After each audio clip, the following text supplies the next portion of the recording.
Verms. For Verms. White worms. The white worms. That movie fucked me up, but like in the best way. Yeah, we finally watched Lair the White Worm last night. You know, if you were in the server, you'll know when we're recording this. But holy fuck, I haven't seen that movie since I was probably like 19. Mm-hmm. And I did not remember how insane it was. You highly undersold that fucking movie. Yes. Because I was like, okay, there's some wankiness. I was like, okay, I knew Hugh Grant was in it, but I was like, this looks like Kirkland's brand Peter Capaldi. No, it is Peter Capaldi. I'm so sorry, dude. Whoops. Just young Peter Capaldi is so smooth compared to old Peter Capaldi that my brain did not like transfer the skull over. I would like to note that she doesn't mean smooth as in like he's got the moves for the ladies. Smooth as in the texture. Yeah, his skin much more supple and youthful in his youth, shockingly. No, his Riz count has risen over the age. I would say he's probably more charming now than he was then, but... So you're saying he didn't come out as a wrinkly old man, baby? No. Shockingly. I'm thinking about wrinkly old men babies now. Yeah, look, if you want to Benjamin Button yourself, that's on you, my guy. Well, that's a little different, I think. I think he died smooth. He died smooth, yeah. But he was a wrinkly man baby. He was born baby raisin. Yeah. Died smooth. Yeah. What a weird movie. It does? I vaguely remember Benjamin Button coming out around the same time Shutter Island did. And I had watched them both at roughly the same time, but that was when I was in my peak drinking all of the time phase. They kind of slammed together into the same movie for me. So, like, I keep thinking that Leonardo DiCaprio is Benjamin Button. He could be. Do you think he's gonna die smooth? Probably not. He's getting to not be so smooth already. Which is fine. Yeah, I just wish you would stop dating 25-year-olds because he's like, what, fucking 50, almost 60 now? Like, bro, you gotta stop. Gotta at least get back up to 30. And this fucking intro so far has been a goddamn nightmare. Yeah. Hey. There it is. Hey, and welcome to Blank Bodies, a Vampire the Masquerade V5 tabletop horror and horror and podcast. Nailed it. That's your host, Hunter. Yeah, I'm Hunter. This guy right here is John. I'm Sarah. Hello. Hello, Sarah. Hello. Hi. We've made it to script episode. Hi. Hi. And now we're starting the topic for this week, so the fun ends.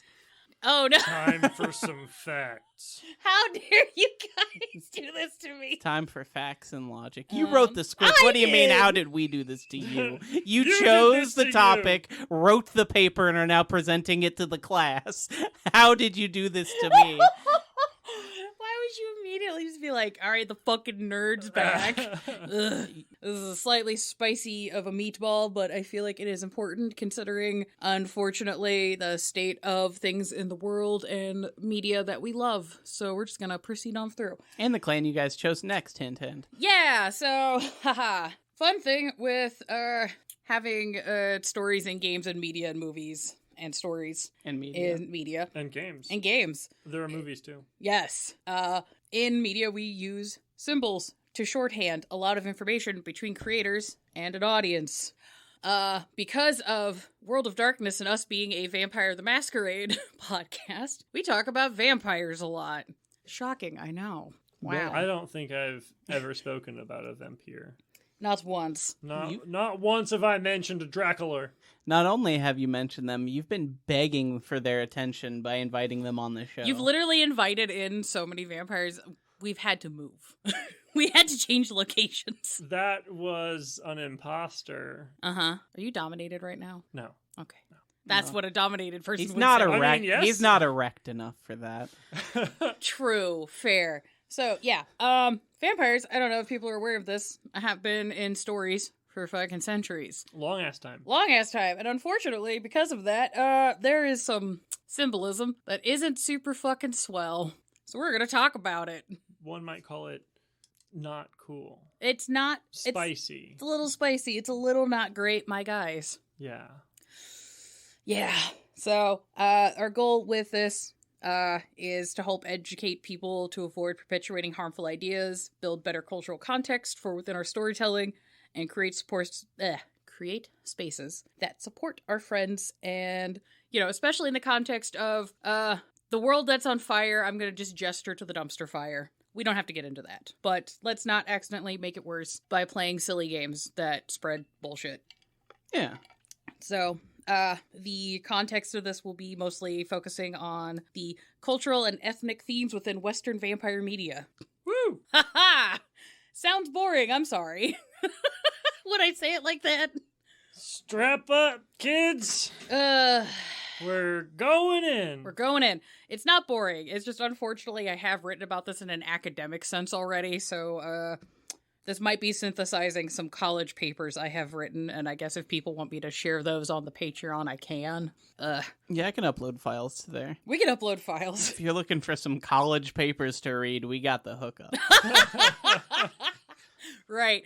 Well, okay, so content warning, we are going to be discussing themes of xenophobia, colonialism, racism, anti-Semitism, Islamophobia, homophobia, sexism, chattel slavery, murder, blood, disease, and child death. There's a couple things in there that are not a great time. Spicy meatballs.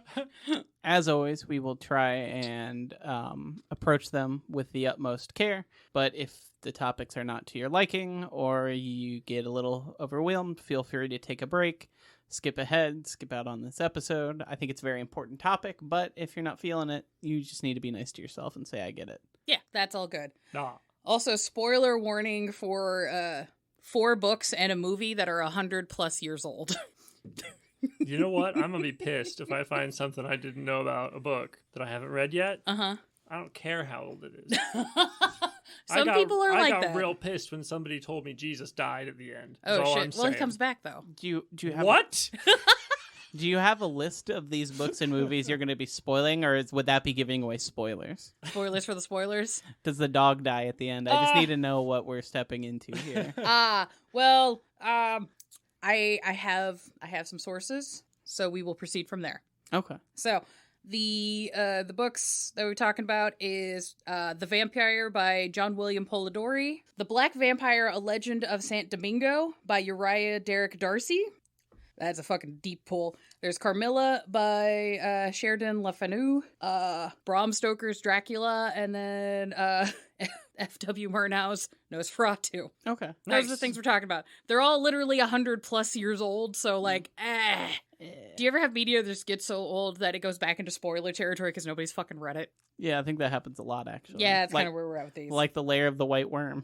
Right? I don't think anyone's picked that book up since it was written in 1911.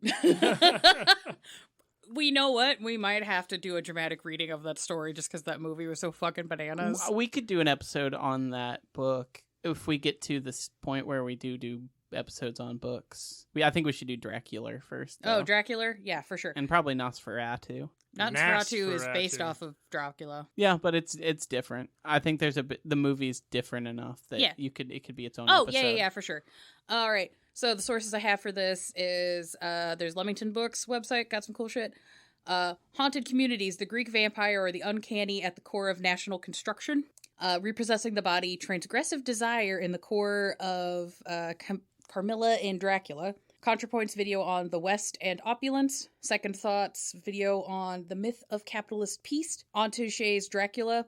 Funny or Dies, How Cartoons Brainwash Us with Jewish Stereotypes. Oh. And Museum of Jewish History's The History of Anti-Semitism, Blood Libel. Yeah. So if you're wondering why Sarah's posting about blood libel in the Discord about a week ago. Yeah. It comes around. It's a full cycle. Heyo. So we're gonna get down our trail of the sussy Bacchae symbolism of Western vampire media. You know, that was a phrase I heard. That was, and I'm sorry I made you guys listen to that. Honestly, I was kind of immune. I only partially heard it because I've seen it 1,000 times, but here in the script it says meat of the episode. Mm-hmm. And like with the topics we've been talking about recently, it just has a different meaning.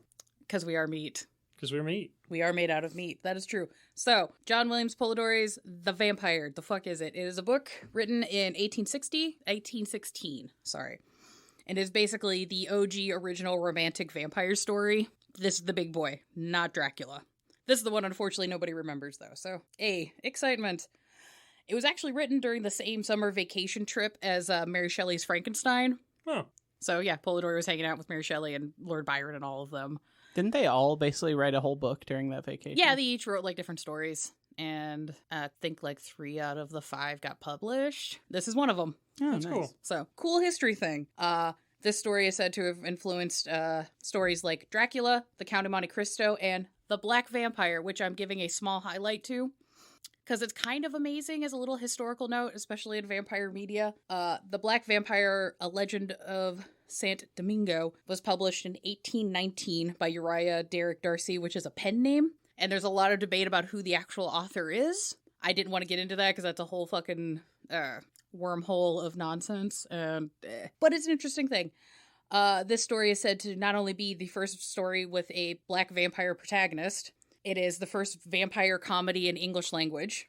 It is also the first vampire story written by an American author, and it is one of the first stories about abolition. Interesting. So, yeah, anybody who's like, vampire can't be funny. Can. It's literally always been funny.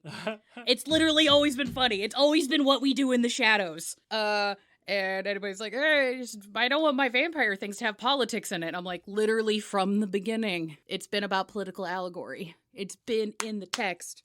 It doesn't have to be, but it's fucking there. It's there. You can't say it's not. And, you know, everybody's just like, black people can't be in goth. And I'm like, they've been here the whole time. They've been here the whole time, guys. Just chill. It's cool. But yeah, moving on. There's also a fun fact that the vampire antagonist, going back to Polidori's vampire, the character of Lord Ruthven, who is a very lecherous and monstrous character, was based off of Lord Byron. Interesting. Because Polidori and Byron kind of had a thing. It's left a little in the subtext whether or not they were actually banging, but I think they probably were. Regardless, we do have some very solid evidence that Lord Byron took advantage of Polidori and swindled him out of a bunch of money. Ooh. So, and they kicked him out of the friend group. So, like, yeah, not a good guy. Byron's not a good dude. Turns out, shockingly, Lord Byron, bit of a fuckboy. Damn, I wish I would have known 1,000 years ago. 1,000 years ago? 1,000 years ago? I don't know. How long ago was that? It's like 1819. Yeah, a couple hundred years ago. I was just going big for effect, but because I didn't do the math in my head. I couldn't have known 1,000 years ago, I guess. I mean, no, I guess he wouldn't have existed. If you go that far back in time, it would technically be you being able to predict the future. That'd be pretty cool. Anyway, we're not on the Malkavian episode anymore. No, we gotta we're trying to land you back into a plane of somewhat reality. Good luck. Right? Yeah, so the character of Lord Ruthven, the way he's described in the book is very much the iconic, like, gay villain. Very dramatic, very charismatic, kind of a bisexual icon, apparently. This is a character that finds glee in destroying the lives of proper society ladies and manipulating earnest men. So it's just some swarthy guy that comes into town and fucks everybody's moms and then, ruins houses and just all sorts of fucked up shit. As you do. As you do. When you're a vampire, you know? I just don't know why you would want to manipulate Ernest P. Worrell like that. I mean... Know what I mean? Yeah, I do. Vern? Anyways. So, the connection with this is the fact that Lord... That's a slow burn. I know. It's made me mad. It does. The connection with this into xenophobia is the fact that Lord Ruthven is half Greek. And the reason this matters, especially in the time period, I have to go a little bit further back in the time. So there is a Greek vampire called the Vrykolokas, I guess. This is a word I've read 1,000 times and never said aloud. I'm sorry. But this is one of the earliest mythologies that is recorded of a vampire in Europe, dating to about the 1500s. Whoa. Nice. That was quite a while ago. Right. Yeah, various stories of this creature became popular in the early 1600s into the 1700s. There was a big, vampire panic in Europe at this time. Is that when they were digging people up and, shoving stuff in their mouths? Yeah. Bricks in their mouths and staking them and whatnot? Yeah, there's, cases of, actual, courtly doctors being sent to, farm towns in the middle of nowhere and just being like, I have scientifically confirmed it's a vampire. And then they send their papers back to the court and it gets printed and recirculated as, science. This is very early science where people, don't understand how, tuberculosis or, how death works. Yeah. So, it's a little growing pains area in our world knowledge of things. It's also kind of funny. It's a little funny. I mean, also, I feel like you just kind of be a bit of a confidence man. You dig up a corpse, be like, hey, yeah, shove some of that shit in its mouth. It's good now, guys. Rebury it. Don't worry problem. about it. It's and fine. as long as everyone believes, the world just gets that much a little bit better. Yeah, I suppose so. Until they start being like, he's a vampire, burn him! But yeah, well, Shove some shit in his mouth, bury him, it'll be fine. Hot. But running along that time period as well is also the start of the Enlightenment, or not the start of, but during this Enlightenment period, there's also this refocus and restructure on neoclassicalism, which, you know, is where you get like Thomas Paine, George Washington, all that kind of stuff, and a refocus on like ancient Greek things and, you know, Western, like this is where the foundations of the understanding of what Western society is, which causes places like Greece to be in a weird spot because, while in the conceptualization in the Enlightenment period of like, hey, Greece is like the center of democracy and Enlightenment thought and philosophy and theater and all this shit, in the current timeline of like 1700s, 1800s Greece, it is like a place run by the Ottoman Empire. So it's ostensibly like a Muslim country. And then the Christians that are there tend to practice like Eastern Orthodox Christianity, which is weird. So you end up with a place that has this like otherness and weirdness because it's in with like the Baltic countries. Right. But it's having to square itself with the fact that it's like also the seat of the concept of like what enlightened Europe is and civilization is. Small quote that I thought would be kind of interesting.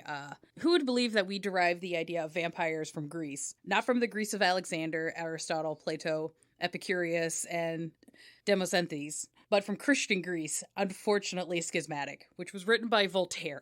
Nice. Just him being like, ugh. That's rough. He's like, oh yeah, we have all these great enlightened ideas, but then you go to Greece now and it's just peasants. Like literally that was the idea. It's so fucking wild to read about that shit. Or they're just like, oh, they're on... Just they're not white. They're Greek. They're Greek. Ugh. Or they're from the Balkans, or they're Romanian. Ugh. Just any kind of vague swarth. They're just like not cool. Absolutely not having it. Voltaire, you silly guy. You silly goose. I think that goes a little beyond silly. Yeah. Yeah, it's like actually you racist. You fucking idiot. You fucking asshole. I don't know how that guy's still allowed to do like apartment decorating videos and stuff. No, that Voltaire's a sweetie. No. Well, I was thinking the goth acoustic like singer. Mm-hmm. You know who I'm talking about? Yeah. The novel The Vampire brings to readers the terror of not only miscegenation, because, you know, Ruthven's half Greek. He's not, like, fully... Like, he's rich, but he's not, like, one of us. Because he's not from good breeding. But also the uncanniness of the bedrock of Western civilization and reason. The identity crisis brings to bear the fragility of having to square the ideas of a nation and the realities of being a nation from the form of, like, self-colonization. So it's just like, basically, Greece during this time, because this is also like right before the Greek Revolution, which Lord Byron actually participates in, like in a couple of decades after this, where Greece is trying to separate itself from the Ottoman Empire, and part of them is having to, as a nation, square the idea of, you know, we have all this cool like history stuff and we're badass, but also like we have all these current ideas and we have all these like cultures and spices and different ways of doing things than the rest of Europe, and having to, you know, square that shit, which parts of Greece are still having to deal with, where they're just like, we're European, but like really not. And They do have a lot of cool spices there, though. They do. Greek food slaps. Yes. It's also a very pretty place. Like every photo I've seen of Greece, I'm just like, this looks amazing. And so yeah, that's kind of like one of the first like iconic novels of a vampire is just like some swarthy guy from out of the country comes in, fucks your sister, ruins your life, maybe tricks you into giving him a blow in the back alley, and then turns into bats. Yeah, it turns into bat, tricks you, kills your lover, basically gets you to kill yourself, and then like ruins your sister. It's like fucking like, what? That's crazy. But then he turns into bats. Well, he fakes his own death and then comes back in a disguise. Oh. And then like fucks his sister. Huh. Where he's like, I was, you know, the whole like old man Jenkins, but it's like, Lord Ruthven, no. Yeah, it's the terror of just Europeans having to be like, but are we really European? Like, are we? It's the constant fear that a lot of white people have about like, I can't handle other cultures and things, like we are the best, not you, no, and then being afraid of other people coming in and like taking your shit. Gotcha. It's like when everyone was doing 23 and me and people like, oh my god, I'm Italian, this changes everything.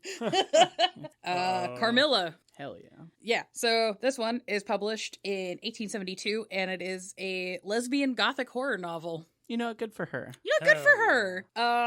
There is a fun note about this story because, especially for the time period, the lesbian overtones in the novel are generally accepted as like morally neutral. Huh. I would have assumed even different than that. Yeah, even somewhat positive towards lesbianism and feminism. Cool. Because like there's portions of the story where the male characters are just very incompetent. And it's the protagonist having to like piece together the clues and be like, oh, I've solved it. I've solved the problem. But then the menfolk are like, well, we're going to go fight the demon monster because you're a lady and we can't have you doing that. But they are just like not. They fuck it up. They keep fucking up. Yeah, that's kind of true of Dracula too, though. Yeah. It's a theme with a lot of vampire stories where it's just like the men's be fucking up, but then they get the axe at the end and kind of win the story. Yeah. You know. So the story's not pro or anti men; it's more pro axe, is what you're saying. Yeah. Well, really, if you have an axe, in most situations, you're gonna win at whatever you're doing. That's true. Yeah. But it's one of those, like, reading through it, the scenes between the protagonist girl and Carmilla, I'm forgetting the name of the protagonist girl, but anyways, their scenes are very, like, ooh, they're roommates kind of things, and there's a lot of descriptions of longing and wanting to be together, and, like, having prophetic dreams of having met this most gorgeous woman that she ends up meeting, like, 3 nights later, and she's like, oh, I saw you in my dreams. Which is very, like, lesbian fanfic that I've read before on AO3, where I'm like, ah, yes. Which one of you is the plant gay and which one of you carries way too many bags back from the car to the house? I lost my train of thought. Yeah, I'm not going to get into a lot of the story beats on Carmilla because a lot of the story beats carry over into Dracula. So it's like, it's weird. Everyone's like, Dracula, the vampire story. And I'm like, there were stories way before that. Dracula cribbed a lot from a lot. It did. It's not a bad book. I thoroughly enjoy it, but we're not quite there yet. The story for Carmilla, though, does carry over a lot of the anxiety and fear of Eastern cultures, because apparently Austria is too exotic. The story happens in Austria. They talk kind of funny. They talk kind of funny. You can't trust that. So, this does bring to the point of what even is the West? I know. But, to bullet point a lot of information very quickly, because this could be its own fucking rant, and we don't have that kind of time. There's no real actually tangible the West, historically. It's more of a vague concept that often contradicts itself and changes a lot over time. I'm pretty sure I've heard literally everything except like China and Japan area been called the West from some lens. Yeah. The Western world is everything but China at this point. Even Japan, I think, is westernized in some viewpoints. Yeah, it's a very big, broad topic. I am not, at this point, qualified or have done enough research to really get into the nitty-gritty of that, and we don't quite need that for this discussion. But what we do need is just to have a rough framework understanding of this. So, a lot of our concepts of the West is based on some of the earliest concepts of Christendom. Those both kind of end up being very synonymous with each other, especially in the context of Christians versus literally everyone else. Like when you get into really early legal paperwork for early colonization and explorations, the way that things are worded as, you are an agent of God and the state, and you are being sent out into these uncivilized savage lands to claim them for whatever crown. And the Pope said it was cool because they are not Christians. So it's icky and gross and weird. But, we're going to take that nugget and continue on into the Enlightenment period, where that concept of rationality and all that gets tacked on. So you have this weird mix of prestige and Eurocentrism also being thwacked on with this, like, religious supremacy at the same time. So it gets really weird, because you get situations like this novel where these people in Austria are going to be Christian, but because they maybe don't have as much access to technology and schooling as people might have in Paris or London, they're not civilized enough, so are they really European? Okay. They're superstitious and rabbles and peasants. More of that. So, that's where the contradictions and kind of squickness kind of kicks in. Mm-hmm. You hear that kind of talk a lot. Unfortunately, I was listening to an old episode of Coast to Coast with Art Bell recently. Mm-hmm. It's from like 1996, and him and his guests were talking about Russia that way. Mm-hmm. Just like, oh, they're all superstitious and weird there. But yeah, that kind of the Enlightenment concepts of like Eurocentrism gets tacked on with colonialist thought, and that does carry on over into the 1800s and 1900s with the rise of like labor movements and anarchist and communist movements, because those ideas tend to have gotten more popular in like working class or immigrant or Slavic areas. So those ideologies kind of get carried over from like, oh, you're not part of the West because you're not capitalist. So it turns from Christendom and then Enlightenment areas to like economics a little bit. So you have the capitalist West versus like the communist East. Yeah, that's exactly what they were talking about in that Art Bell episode, where I believe they were saying like, Moscow fell, communism's over, I've been able to visit, but they're all so superstitious and strange there. It's very, are they really capitalists? Like, was kind of the conversation they were having, and they don't like to walk under ladders because it's superstitious. They can't be Western. They can't be capitalist. No, they don't like it when black cats walk in front of them. Just like, their churches have colors. So yeah, that's having these understandings of Western lenses being either focused through like Christendom, the Enlightenment, or like capitalism. Understanding that kind of understands where people get these like squick ideas of like, oh, the vampire characters are foreign invaders from like Greece or Turkey or Romania or the Balkans, or even some stories I've seen where it's like Irish vampires, because you know Ireland historically has been like, it's Western, but is it really? Is it?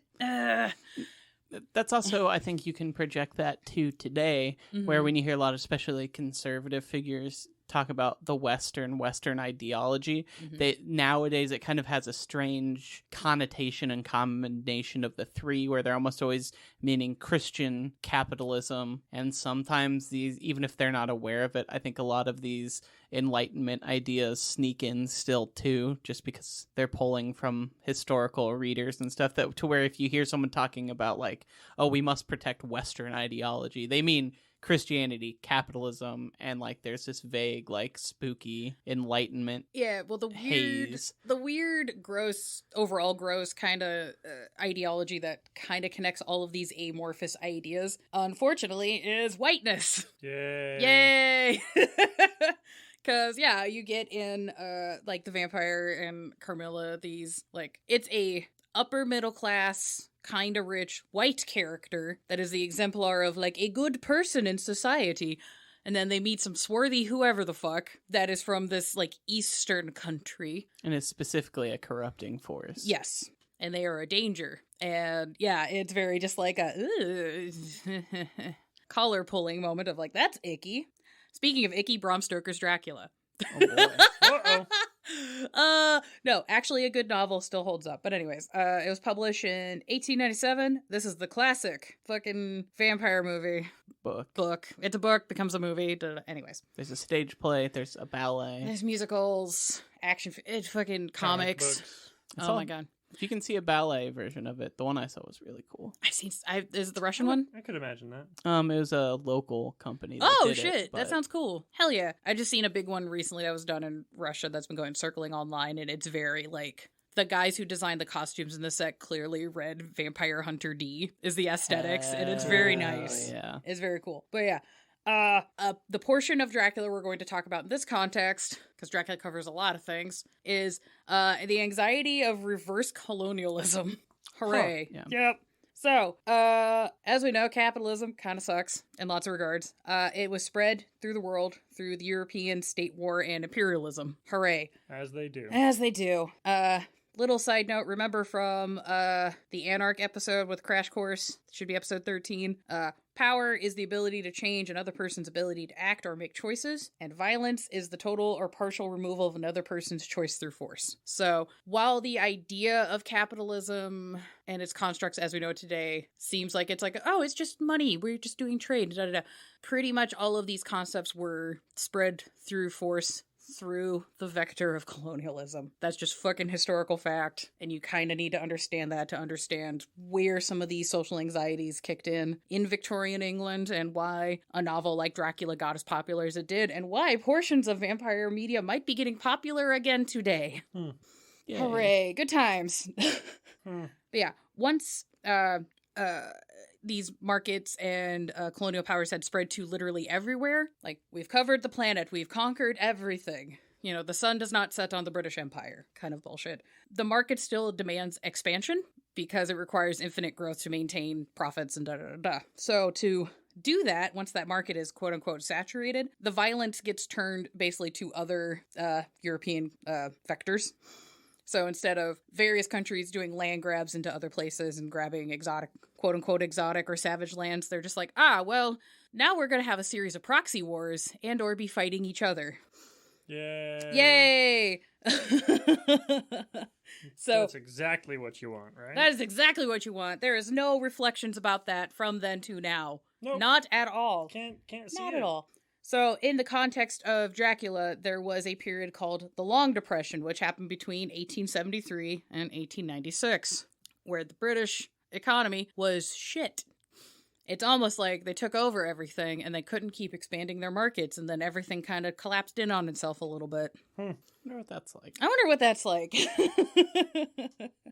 So, with that context in mind for the background of the novel, you get into some really squicky descriptions about things in the novel.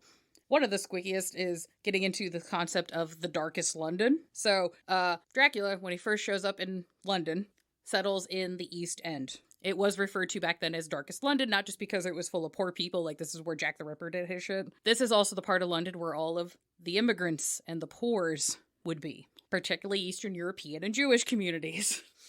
Yeah, hooray. You know, I've seen enough history to know where this is going. I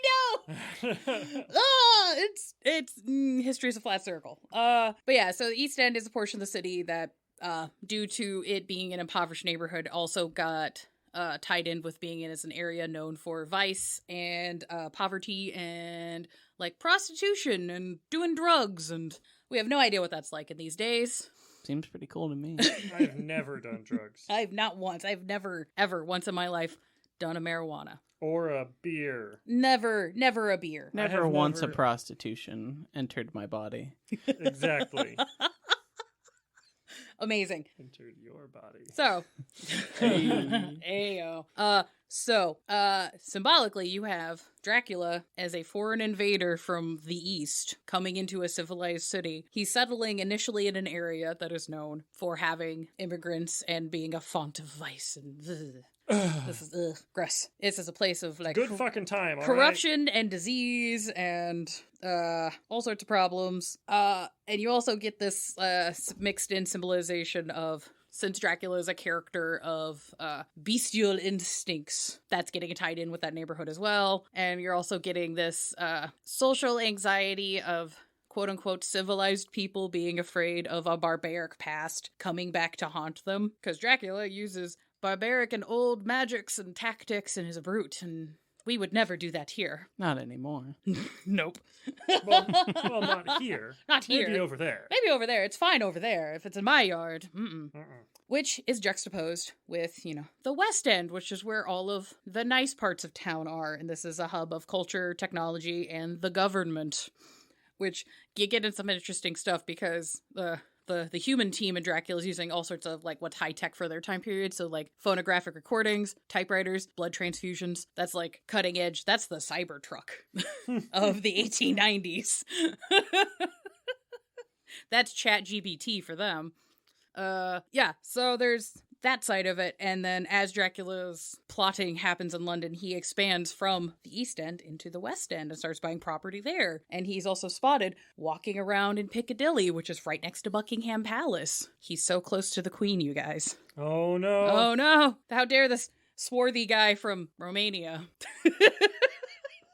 It's really funny to think like how terrified random Europeans get about just like each other. Yeah, it's like my neighbor 3 doors down. He's so frightening. That would be like if I got like a little racist and uncomfortable when I met someone from Philadelphia. Exactly. I mean, I don't trust Philadelphians. For Americans, it's very silly to be like, it's like I don't like the politics in other states, but it would be weird for me to just be like, oh, I can't trust that man. He's from Montana. This is why you don't deal with Texans. Yeah. Right. So for us, it's very just like, what the okay, cool. Y'all are just like right next to each other, but like cool. But we also don't have the hundreds of years of history of murdering each other over 20 feet of land. So, This is my 20 feet. Yeah. So that's like the kind of the xenophobic end of Dracula is just a guy who gets described in not culturally nice ways as being an existential threat to the sanctity and safety of the cultured and civilized people, to the point where he's like symbolically like a hair's breadth away from being a threat to the actual like government institution of the British Empire. Is just like a, buddy, you were not subtle. Mm-hmm. Speaking of not subtle, F.W. Marnow's Nosferatu. Oh. So, as we all know, this movie was released in 1922. It is a German expressionist silent horror movie. It's a great movie. It's a great movie. I enjoy it. Mm-hmm. The plot is basically the plot of Dracula. So we're not going to get into that too much, but... You want to know how many times I watched Nosferatu before I watched all of it? Like 12. Because I always made the mistake of having, like, hanging out with friends and staying over at somebody's house and being like, all right, it's midnight, let's watch some Nosferatu. You don't make it all the way through. That movie's got some real slow parts, and the soundtrack gets real sleepy. Exactly. You gotta get the edit where it's like the German industrial band doing it, though. That'd be awesome. But I say try and watch the original first if you can. Oh, yeah. No, it's literally great. on it's YouTube. Really good. Oh, yeah. I think it's on our YouTube, maybe. You can actually download the if original... It's not, it is now.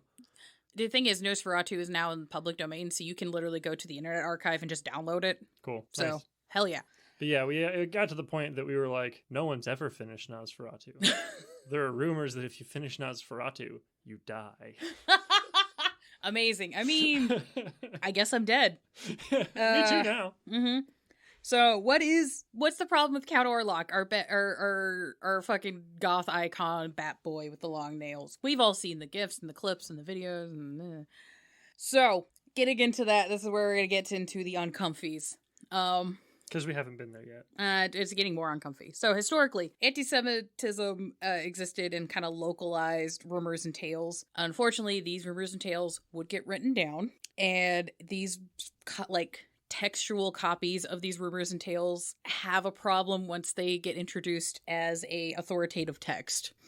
Because the majority of historical cases of anti-Semitism had a political bent, usually being done as a means to gain political power, whether that is just snatching property to get, economic gains, building political power in your area, where you're just like, well, if I escape this community, I can expand a vector of my control in the government. Not that we have any idea what that's like now. And then there's also this fascinating, and by fascinating, it's horrifying, but it's fascinating practice of the Catholic Church historically creating holy shrines based around dead kids. Oh. Because, unfortunately, children die sometimes. It's unfortunate. They're also made of meat. Yes, they are. And a quick way for a regional bishop to gain more power in his area is to have a holy shrine of some sort. And so what better way to dedicate a holy shrine than to find a martyred child? And the best way to get a child to get canonized as a martyred saint for God is if he got murdered by Jews. Oh. Yeah. So then you start either organizing it to happen or just saying it happened. Well, yeah, because it wasn't uncommon if a child wandered away from the house during the winter and died, and then the spring thaws and then you find the body. Yeah. Or people would get diseases and die and people wouldn't understand. This was also wild times in the Middle Ages where just a wolf would just snatch a kid. Yeah. Fucking horrifying, but that shit would just happen, or, God knows what the fuck else. But you could use these rumors of, blood libels that, it's not little Jimmy got away from the house, died of exposure, we couldn't find his body until, the spring planting times. It was, no, clearly, the local Jewry did a secret cabal meeting to sacrifice their child. Oh, yes. So therefore the child died in the name of Jesus, so therefore I can have my holy site. It's just, right? It's awful. It's so dumb. Also, I just can't imagine what it's like. Imagine if you're a young boy and you get snatched up by wolves and unfortunately pass. But then you get into the special VIP martyr section of heaven because someone built a holy site to you based on a lie. Right? And, do you have to pretend that no, I was totally kidnapped? Does the kid retroactively have to go along with the lie, or do the kids in heaven go, look, man, I I didn't choose this. Or is he like a poser? Just like he's allowed in the martyr section, but everyone's like, it's just wolves, man. It's just wolves, man. Like, I mean, you're clearly a holy child of God, and what happened to you was tragic, and I don't care that you're in heaven, but, like, I don't think you get the special hat. Yeah, something to keep in mind for your Wraith game, I guess. But... something to keep in mind. Oh, God. Okay, so...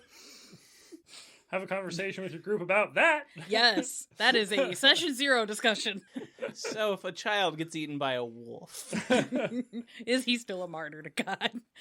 But, yeah, so now that we've gotten into the socio-political beginnings of why these things are problems, what the fuck is a blood libel? Because, this is internet conspiracies, we hear about this shit. What the fuck is it actually? So this stems from a Middle Ages, not middle-aged. Unfortunately, it is very middle-aged now. But anyway, it's a Middle Ages conspiracy that Christian children were being killed to reenact the crucifixion. This conspiracy theory has changed over time to include the killing of Christians to obtain their blood.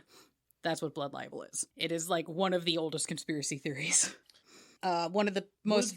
sorry, go ahead. Would the... I'm blanking on it. God damn it. They drain it. They drain it. You can't see the quotes, everybody. From babies' spinal fluids. Mm-hmm. And adrenochrome? Yeah. Is that like... the newest version of that? Kinda, yeah, basically. Okay. Yep. It's actually not that new. That's a weirdly older conspiracy than you think. Yeah. Oh, really? Like even Hunter S. Thompson had mentions of it in his writing at some point. It's kind of an older conspiracy theory, but... Yeah, I mean, newer in the concept of, like, it's within the past 100 years. Yeah, compared to, like, the wolf children that we were talking about earlier, newer, but, like, yeah. It's not, a lot of people think, like, oh, that's, like, a Trump-era conspiracy, and it's one that's been around for a very long time. Yeah, it's been around for several decades, but, so one of the earliest and most famous cases of this is the Holy Child of LaGuardia during the 1490s Inquisition. Oh. Yeah, like, that we have a lot of documentation for this, but basically a child was murdered, the conspiracy theory is a child was murdered, and this murder was done along with a dark ritual, and the plan was to kill all of the Christians in Spain. That's what the conspiracy theory was about this court case. When the case was investigated, there was no dead child. Like none. None.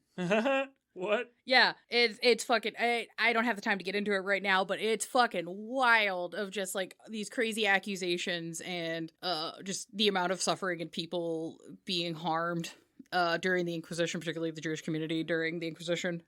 Mel Brooks does a whole song about it. And just founded on fucking nothing. So these people, he said, she said, their way into a non-existent dead child. Yeah, and then they use that non-existent dead child to imprison and torture and then expel the Jewish community from Spain. God damn. Yeah, it's fucking wild. So they kind wild. of did exactly what they said the Jewish community was doing to the Jewish community. Yeah. Okay, all right. Yeah, it's fucking wild. I did want to make a note that the focus of these supposed crimes shifts over the centuries. Instead of focusing so much on they're attacking us because we're Christian, it shifts to they're attacking us because it's brutal and cruel, and this is just a barbaric act to be doing because they're uncivilized. And this shift tends to follow as quote-unquote Western society becomes more secularized. So instead of, the Borat, the Jews have horns kind of silliness, to now it kind of shifts into, the protocols of elders of Zion. And then you get into, like, cultural Marxism, cultural Bolshevism, and then also some weird lizard people, alien kind of stuff also over time gets thrown in, which is where we get the adrenochrome and all that bullshit. The alien stuff is specifically very American, though those sightings have existed for a long time. A lot in the U.S. specifically, a lot of former conspiracies were turned into alien conspiracies. Yeah. American folklore is very alien UFO heavy, so just an interesting note there that a lot of times when people say, like, reptilians and stuff, they're maybe just referring to some very old racist conspiracies that used to not say aliens. They used to say a type of person. Yeah. It's a whole thing. But yeah, so the act of reporting an inaccurate account gives it authority through the act of reification. So in our common way of understanding that now is, oh no, dude, this totally happened. I read this post online. I saw it on Reddit. I saw it on Facebook. We all have an uncle or a mom or Yeah. a grandpa who's like this daily. Yeah. So because an account is written down and documented, it gives it a weight of authority. And then taking that written document and posting it or resharing it or reprinting it gives it more authority. And this cycle will continue until it becomes kind of embedded into mainstream and conscious thought. Yeah, we're recording this on a holiday weekend. I literally earlier today my friend texted me and asked me to call him so that I could talk to him long enough to get him out of a situation where his father was trying to get him to watch a 3-hour YouTube video about how Biden is killing Christian FBI agents. Oh my God. What? No. Fucking wild. Biden's Catholic. He's Christian. What the fuck? Catholics aren't Christians. Listen, someone made a 3-hour YouTube video about it. By the end of it, you will believe. But yeah, that's reification. Like, yeah. So that's kind of how we deal with it now. But this has always been going on for all of human history. It's just back in the day it was slower because you either had to pay a scribe at a temple to literally transcribe the words onto like vellum with a quill, and then these cycles of propaganda would get sped up with the advent of the printing press. So people would get pamphlets and books and zines and papers and children's books and cartoons, and this would kind of snowball in itself constantly. And a lot of particularly anti-Semitic, also some xenophobic ideas would be more of a so you start with these like top-down pushes of ideas in the media, and then they get spread and accepted as just like, yeah, that's just how it is, because that's just the media landscape everybody exists in. And a lot of these images are just so embedded, particularly in Western culture, that a lot of people don't see it anymore at all. It's just such a common thing that we don't read it as like, oh, this is actually a problem. So that's kind of where we are with when we get up to where Nosferatu is with Count Orlok and the way he's depicted. So in terms of media symbolism, let me know if any of these anti-Semitic tropes tick a bell for our poor Count Orlok, which is a hunched back, a hooked nose, long ears, small eyes, often depicted dirty and diseased, either sickly, overly gaunt, infested with pests or plague, bodily form not aligning with a quote-unquote classical physique, so, you know, the Roman Adonis sculpture. Long and gangly. Long, gangly, just the use of disguise or deceit. He literally puts on a little costume in the movie. Look, I'm just going to say this real quick. Mm-hmm. So far, this description sounds like somebody I'd hang out with. I know, right? It sounds like something that would show up, someone that would show up to a cookout that we hosted. Mm-hmm. Yeah. John do be hanging out with the kind of guys who's got a disease and then it'd be like, hey, you want to see my rat? And you're like, and then pull it out of their pocket, but you're like at a restaurant. It's just like, you can't have Gabriel on the table like that, man. But yes, it continues, unfortunately. Oh, so no. we also have ties with money, blood, and consumption. Mm. In depictions of anti-Semitic propaganda, you'll see like literal depictions of gold and or blood in the hand or as part of the environment, being seen to eat money, labor, or flesh. Seen drinking blood. The figure being overly fat or bloated due to so much consumption. Imagery becoming demonic, occultic, or symbolic. This tying back into old ideas of, you know, ritualized blood libel because, you know, they killed our god. Please martyr this child so that I can have a temple, please, because I gotta make that bank. I want the money.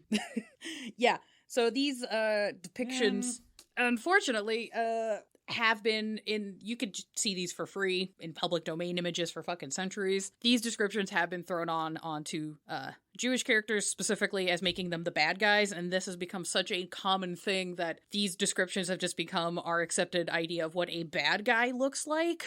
So much so that even today, as if you didn't have enough reasons to dislike the woman, these same tropes apply to the banking goblins in Harry Potter, for instance. If you're of our generation, I'm sure you've been forced to be exposed to at least something from the series, but... Yeah. Well, there's also, like, Peter Pettigrew, like the little rat man, who's, like, shifty and uses disguises, and, yeah. like, I'm not saying your bad guys can't be any one of these, but when they're all stacked on top of each other and you're like, that's my bad guy, I'm like, are you sure? Are you sure about that, man? Are you sure? Like, little concerning. I have some questions. Not the same level, but similar to the, who was it, Macklemore? Like, debacle, where he was doing the thrift shop, and he just had, like, the exact outfit from, like, Nazi propaganda. Yeah. With the pointed nose and the hat, and he's like, this is just what we found in the prop department. Yeah. It's like, I don't... Yeah, but also you need to have the media savvy to know to not put those all on at the same time. Right. And having those all at the same time, unfortunately in Count Orlok we have a wealthy consumer of blood, a sickly figure with a hooked nose, big ears, wears disguises, comes from the barbaric quote-unquote East to infect the purity of civilized society through the conquest of white women and property acquisition. Literally is just like, I have so much money and occultic power and I'm gonna come here and steal your wife and fuck your mom and take your house. Yeah, goals, man. Right. And that is the first popular just like depiction of a vampire in film, and that is the depiction that has carried through all of the media since then. Yeah, it's crazy to me how often you see these tropes until you're really looking for them, because it has become such like a standard that I feel like a lot of times, like I said with Harry Potter, like they made like 14 of those fucking movies or whatever, and those goblins are in all of them pretty much. Yeah, and you're just like, oh no. I think the thing that squicks me out the most about that is like, as a kid, you don't know, and so you start to just accept it. Yeah. And you're like, oh yeah, the goblins are like stingy and they got big noses, haha. Yeah. And it's not until later in life that you're like, wait a second, fuck. Oh no. Do you actually I have a note on that. I don't know if you have this in the script or not, about why the Jewish people are specifically so closely tied to banking. Oh, I know why. Yeah, but, I was like, if you want to say, go for it. I do know, but go on. So maybe correct me if I don't have all my data because I didn't research this. But from my understanding, one of those things that as Christians seem to have forgotten about was at one point it was considered a sin to loan money to another Christian and charge interest. Interest in general is seen as a sin. Therefore, it was very hard for a Christian to run any sort of bank because it was near impossible for them to actually make money. So, being not allowed in any other workers' unions or guilds at the time, many Jewish families turned to opening banks because it wasn't a sin for them. It was something that the Christians could not do without committing a sin, and most communities needed. And so the Jewish community became very closely tied to the banking system. Yeah, and then when you get into with colonial and European expansion, you got a lot of trade starting to happen. So people are having to like take out loans for these expeditions or to start trading ventures. They're having to like exchange currencies, or they're bringing back a bunch of goods and all that kind of shit. So you need banking and shit. So these communities ended up making a fuckload of money, and they started rising above where their quote-unquote proper place in society is. And then, shockingly, pogroms started happening. Weird. Weird. It's not like that happens with tons of minority communities all the time, still to this day, where if you step out of what your socially acceptable place is, somehow people come over and they're just fucking mad at you. Couldn't imagine how that's... Could not imagine what that's like. Nope. That's weird. Yeah. So why does this matter? Why are we bothering to talk about this? Like, in listening to the lecture series from the Jewish Heritage Museum that I cited earlier, they brought up a really good point, which I think is something that goes along with stuff we've been saying in the show, which is leadership matters. And so that action, reaction, and information greatly affects how conspiracy theories and hatred flourish. So places that are lacking cultural connection and interaction are more likely to make outrageous claims and also to enact violent actions in retaliation. And if you pair that with a massive social anxiety stemming from a sense of loss of power within a majority culture, that kind of sets a system up for there to be a not great situation. There is a lot of noted, particularly right-wing populism that tends to cloak itself in a veneer of anti-capitalism, manifesting in attacks against minority groups, as opposed to challenging the actual system. And it's kind of in an era we're in right now, unfortunately. There's a lot of economic anxiety, there's a lot of social anxiety about how things are going to be structured, and there's a lot of transitions, there's a lot of new technology. Understandably, people are stressed. Unfortunately, there are a lot of people that, instead of realizing money's made up and we just kind of can change the rules. It doesn't fucking matter. Instead, they find it better for them to blame minority communities for these problems and to act against them. And we're also seeing the opposite too, unfortunately, where some of these like recent tragedies have been committed by non-white peoples, and an argument for that I've seen is that the left has lost so much voice in this country, and people are so cemented into the form of capitalism that we have now that no one can imagine any other possible options, to the point where even people from these minority groups are choosing like white supremacy and fascism as the only possible alternative. And so they're striking out against their own communities or the community around them in the name of whiteness instead of actually fixing the core problem. Yeah. Yeah, it sucks. It's not a good time. So with that understanding in mind, the little bit that we can do with each other and to help our neighbors and our homies out is if we're establishing game spaces and storytelling cultures that educate and entertain based on cooperation, respect, and sharing from primary sources, we can help to reduce harm and create a new baseline of media understanding. That's the overall goal. It was like, hey, you might not be able to be in the writer's room. I know there's the big WGA strike, which is, I think, cool and good. Oh, yeah. We talk about that. We've been talking about that a little bit on Confession Cam. Oh, hell yeah. Just because that's my other show about reality TV. And last time we had a big writer strike was when reality TV really boomed for the first time and kind of took over because it's one of the only types of show that you can make without a writer, because there's just camera filming people. And so we've been positing that we're going to see another really big reality TV boom coming up soon. I'm looking forward to that. God fucking damn it. I mean, how many of us actually watch real television anyway? No, I know. But but it's harmful regardless. It's one of those, I don't watch television like traditionally, but so many people still do, or streaming services can offer shows like that to such a wide audience that even though I don't consume that media, it exists in my media landscape, so I have to fucking deal with it. Like, I don't give a fuck about the Real Housewives of New York or whatever, but I'm aware of that show because people won't shut the fuck up about it. That's fair. Yeah. I unfortunately choose to do this to myself. You do. You made that choice, and that's fine and good. I went with the funniest option in my life. Yeah. Which was to say yes. Let's do it. That's fair. You usually make the funny choice, and I appreciate you for that. But now I know a lot about MILFs. Hell yeah. But that some also, specific ones. Yes. But that echoes kind of what these authors were pointing out, which is being able to, in small ways, adjust and make space for differing voices, or just being like, hey, maybe don't do that. That will compound upon itself over time. So, like, while you might feel powerless because of the overall systems, you're like, you don't have WB money, you can't control what the fuck the Disney is doing. I dare say its name on this podcast. We've said it only once. It's okay. It's okay. I have spent most of my life, especially as an edgy punk teenager, hating that corporation. But now I don't know whose side to be on. Politics have gotten into a strange location where I'm like, go mouse, eat the DeSantis. Right? I was just like, I don't like this. It's weird. But you can, at least amongst like your friends and coworkers and other people you interact with, and the kind of memes that you post online and the videos you interact with, it does matter. And it does matter the stories that you're telling to yourselves and with each other, and understanding the stories being told to you and where they're coming from and what they mean.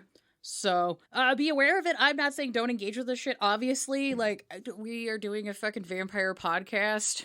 I'm not saying don't do vampire media. In fact, do vampire media. We do, yeah. Actually, what we should cool do... stuff. Yeah. What we should do is take these stories and go, okay, I see the harmful ties in previous books. What if we just don't do that? Or we transfer it to something that is actually a problem, like capitalism. Yeah, or you can even get... I really fucking love Midnight Mass. I don't know that one. It's a little vampire series. You can see it on Netflix, but it's like set on a small little island. And the main protagonist is a sheriff, but he's a Muslim guy. So it's like him and his son, and they transfer to this town that has a lot of Christian zealotry, and the vampirism comes from the church. So it's kind of like a flip reverse of what we normally what we've seen traditionally in vampire media. And it's like the worst bitch in it is this fucking Karen that's just like, I believe in God and I run the church. And very like Stephen King kind of a character. but she's a fucking bitch. I hate her so much. They tend to be. Yeah, but there's ways you can take these stories and tropes and turn them into a more positive or helpful... punch up. Punch up. Punch up. Punch up always. Always punch up. Yeah.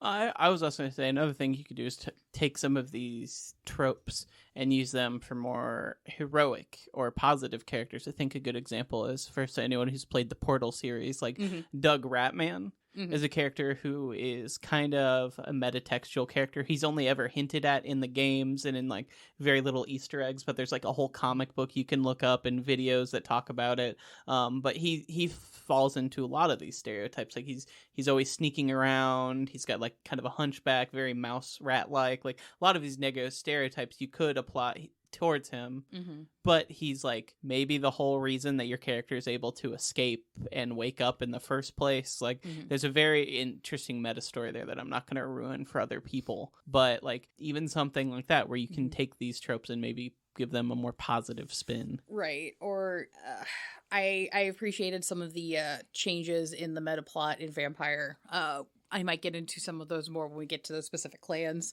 about some of the historical tropage for vampires combined with this clan makes a big oof. And I'm glad we are changing things. Good job, team. But having, and I'm not saying don't engage with tropes, it's just engage with tropes responsibly, I guess is the best. Punch up. Yeah, punch up. Like fucking a very popular character, Jasper from LA by Night. Yeah. Just one of the most Nosferatus as Nosferated. But he is constantly just doing the hero thing, despite how much he doesn't fucking like it. Yeah. He's just like, God damn it, oh god, I saw a really good video recently where it's just him being like, Annabelle, stop running into danger. Jasper immediately jumps into danger. Yeah. So you could do characters like this, but aren't, rubbing hands and, being a fucking bastard man and perpetuating problematic stereotypes of people that aren't actually doing the thing. Yeah. Yeah, so that's the first part of squicky vampire symbolism in Western vampire media. Vampires are gross. They're cool, though. They can be cool. I had originally planned on covering a lot more of this topic specifically in this episode, but it's too fucking dense. It's too much shit. So I will probably, as we continue on as a podcast, do another deep dive into like the queer politics of vampire symbolism or gender politics or religion and more economics as opposed to ethnocentric. So, hooray. Yeah, and I mean, we also just talked about like... Sorry, that was on mic. We also just talked about 4 books and a movie that could probably also have a whole media analysis episode and talk about how you can put them in your game. I mean, what would you do if some of these characters just walked in? How would you handle them? What is the message of these books originally? Like we talked about them quickly, but I think at least Nosferatu and Dracula are foundational in the writing of World of Darkness enough to be...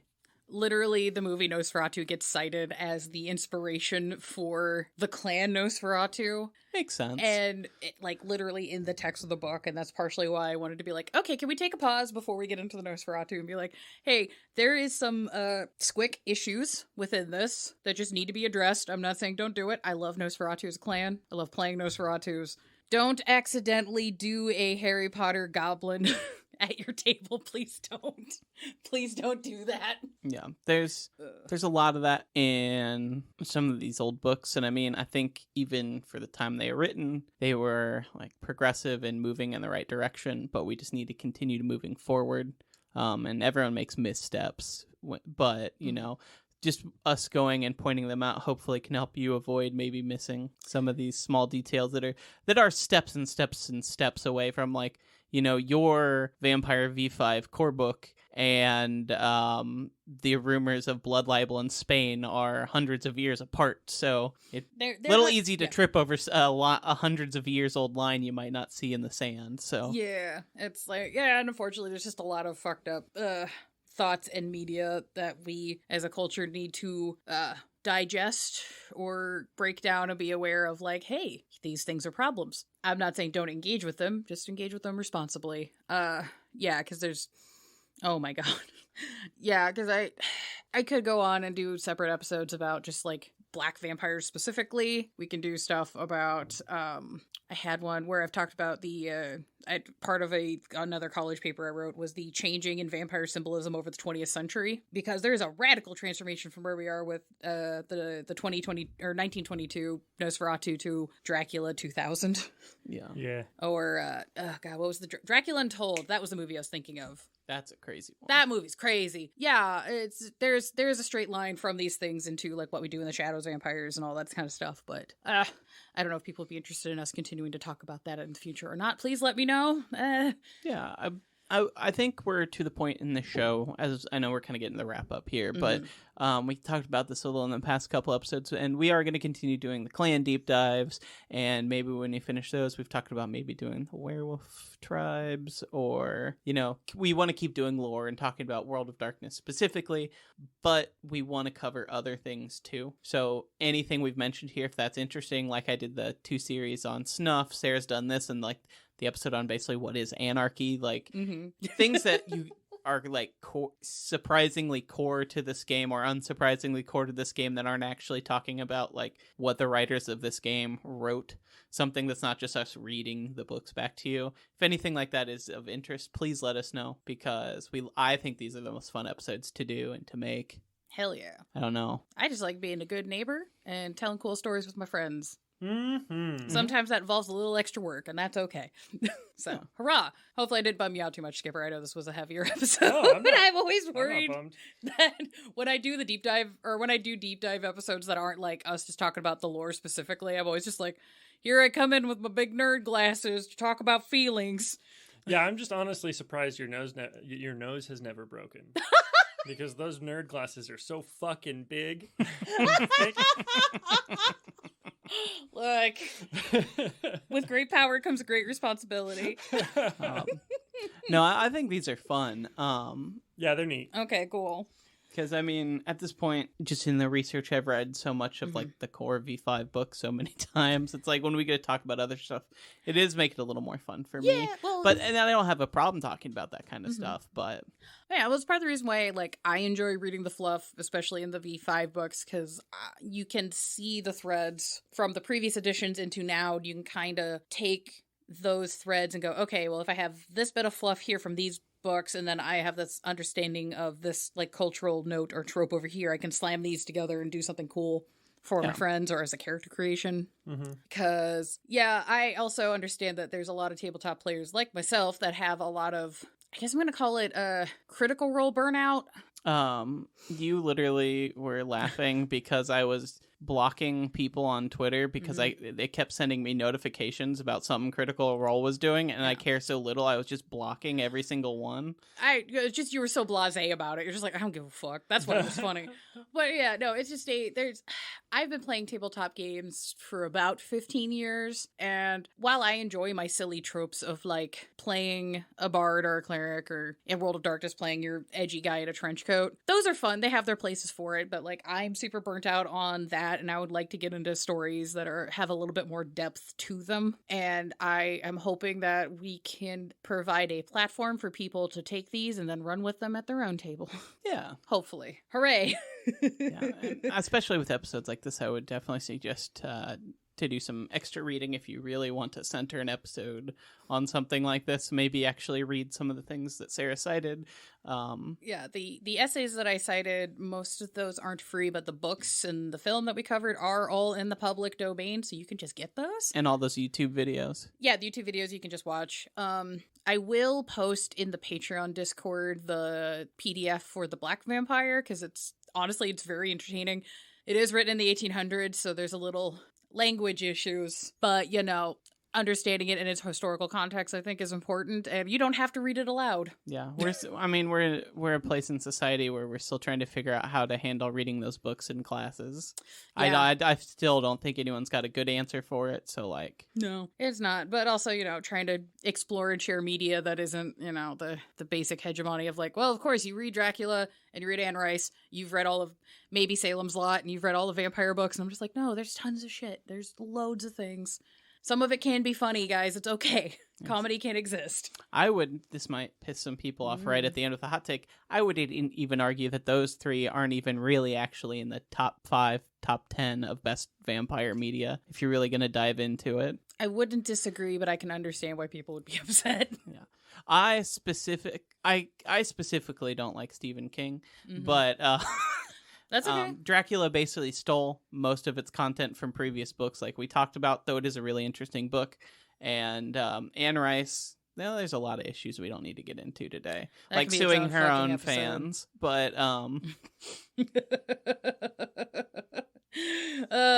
maybe at some point we can watch the new Interview with the Vampire and talk about that. Yeah. I still haven't watched that. Me neither. Yeah, thanks, Paralyze. Go check out Hal's new band, World I Hate. Hell yeah. Is it all on Bandcamp right now? I believe so. I think they finally dropped it. Sick. I'm a little out. It's been a busy week, but I think that came out now. Sick. There's definitely some preview songs up if the whole release isn't out. Right on. We do exist on the social medias, on Twitter for now at _bodies. Yes, that's what the script in front of you says. Yes, my screen turned off. I was trying to segue to you smoothly, and it just did not happen. I wasn't gonna allow that. Damn it! I can't give you that. But yes, _bodies. We have an Instagram at @blankbodiespod. That is also the name of the Tumblr. And then we have a TikTok at @blankbodiespodcast. I'm going to actually get back into that starting in June. My life being on fire, I thought was going to be a couple of weeks and turned into Hell Month, then turned into Hell Quarter. So I'm sorry, everyone. Yeah. Hot recalibration summer. Hot goth recalibration summer. Speaking of that, we have Patreon. If you want to give us money, that's cool. Don't feel obligated to. Those of you who give us money, hot goth calibration summer. I would definitely especially like to give a big thank you to everyone who supports us. It's super cool that we've gotten even to where we are. We're halfway. They took away our goals page. Really? So you can't have goals on Patreon anymore, but you can just put them in your About section. So it's not that bad. There's just not a separate goals section on the page anymore. But our first goal is to get to $500, which we become a weekly podcast. And that's really cool that we've gotten. It's probably gonna be more deep dives, guys. Yeah, more deep dives. I might do some more strange genre explorations that I love doing that, and urban legends and stuff like that. You guys might get a random rant from me about something. We might. If I'm trying to teach. You definitely will with Corn Tub. We're working on a project to get him to learn how to write scripts. So yeah, we're I don't write scripts. I rant. Yeah, we can figure out a way to turn that into text, though. We have the power. Okay, Google. We've had text to speech since I was in high school. We'll get you one of those. What do they call it? Like the Dragon programs where you just put the big headset on and you can just sit down and talk. And then once you hit 2 pages, just hand it to us and we'll edit it for you. There we go. Deal. We solved the problem.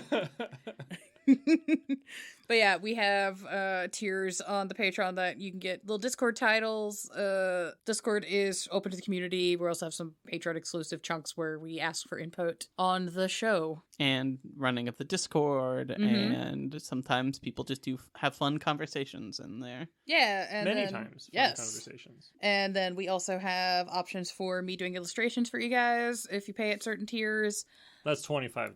Yes. There's the blood tier where you get a goodie bag of stuff. Don't donate that kind of money unless you have it. It might be filled with blood. There might be blood. There's probably not blood. There will be blood. I never saw that movie. It's actually pretty good. I saw that movie. Is that the one with the quote about the milkshake? Yes. And it bringing boys to the yard? It do bring boys to the yard. Oh, maybe I should watch that. You should. Yeah. You are a boy and you do have a yard. $1,000 corn tub. Yep. 1,000. I'm thinking about documenting the entire process if we get there of having to order and assemble. No, we are doing the documentary. We are doing corn tub. We are gonna do Corn Tub docu-series. Maybe not a series. Maybe documentary. I think it would be a one and done documentary, unless we have to build multiple for some reason. But that's gonna take every $1,000 we get a new corn tub. No, we can do 3. We would be losing money. Technically, on the one, we would lose money at first. Yeah, that's true. Get us to $3,000 a month. We'll get 3 corn tubs, kids. My God. We'll record this goddamn podcast out of tubs with corn. Will we load the Corn Tub documentary onto Pornhub or? I put it on YouTube and Pornhub. Hell yeah. Maybe I think the only difference is the Pornhub one might have a couple more b-hole shots, but otherwise it'd be the same. We're gonna let you guys decide which hole. Well, it's the barbecue hole. It's where we keep the barbecue sauce. Oh, yeah, that's fair.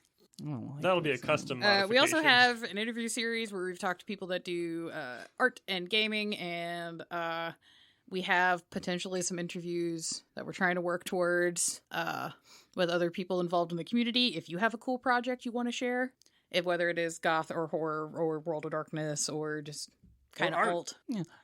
I've been talking to a couple people about doing some interviews, just based on their schedule. Mm-hmm. But might have some cool ones coming up, and if you want to be one of those cool ones, feel free to email us. We have an email at blankbodies@gmail.com, at which you can contact me and say, hey, I want to talk to you. Especially if you're a real vampire. Mm-hmm. Yeah. If it's a real vampire, you might get Hunter and Skipper. Oh, I'll totally be there. Yeah. I'm in. In the corn tub? $1,000. I'll be in that corn tub. Yeah, see, there you go. That's you got to know how much you're worth. Yeah. And you're worth at least $1,000. I'm worth $1,000. Yeehaw! I'm glad that we can pimp you out. Like, it's great. Look, my muscles are sore a lot. A hot tub might help that. That would. I love corn. I don't see myself as getting pimped out. I see myself as making a career choice. Mm-hmm. To be treated to corn and muscle relaxants. Exactly. And if, and then I am paid for that. I like corn. I like muscle relaxing. Good hot tub on a cool We gotta fall end the day. show. We gotta end the show, guys. Well, then you'll be able to see my lips go. Goodbye. Yeah, see ya. You already got one. Bye.